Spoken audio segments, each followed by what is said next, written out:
મિત્રો માર્ચનો મહિનો એટલે એવું કહેવાય કે હિસાબનો મહિનો.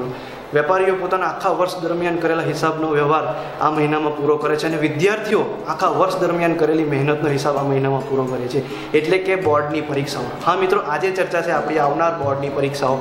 જ્યારે મિત્રો પરીક્ષાની વાતો આવે ત્યારે દરેકને ટેન્શન થાય, અને જ્યારે બોર્ડની પરીક્ષાની વાતો આવે ત્યારે એ દબાણ જ આખું કંઈક અલગ હોય છે જે વિદ્યાર્થીઓ પર આવતું હોય છે. મિત્રો, આ દબાણનું કારણ એ છે કે આપણે જે પરીક્ષાઓનો સાચો મતલબ છે એ બદલી નાખ્યો છે. આપણે આ પરીક્ષાને પરીક્ષાની રીતે નહીં પણ એક લડાઈની રીતે જોઈ રહ્યા છે. એટલે વિદ્યાર્થીને કદાચ એવું લાગતું હોય કે એ પરીક્ષા ખંડમાં નહીં પણ કોઈક હોસ્પિટલના આઈસીયુમાં બેઠેલો છે અને એની સામે પેપર નહીં પણ વેન્ટિલેટર છે. મિત્રો, શું સાચે જ આ પરીક્ષાઓથી આટલી ગભરાવાની જરૂર છે? શું નવું છે આ પરીક્ષાઓમાં? શું સવાલો બહારથી આવવાના છે? મિત્રો, આ પરીક્ષાઓ પણ એવી જ છે જે આપણે અગાઉના ધોરણોમાં આપીને ગયા. માત્ર એક શબ્દ નવો છે અને એ છે બોર્ડ.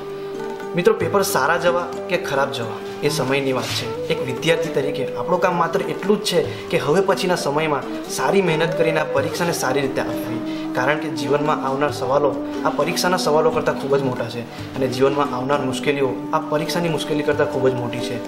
મિત્રો, થોડા સમય પહેલાં આપણા દેશના પ્રધાનમંત્રી શ્રી નરેન્દ્રભાઈ મોદીજીએ એક કાર્યક્રમ જેનું નામ હતું પરીક્ષા પે ચર્ચા, એમાં ખૂબ જ સારા 2 વાક્યો કહ્યા હતા અને એ કંઈક આ પ્રમાણે છે કે એક નાનું રમકડું તૂટી જવાથી નાનપણ પૂરું નથી થઈ જતું, એવી જ રીતે એક પરીક્ષા ખરાબ જવાથી જીવન પૂરું નથી થઈ જતું.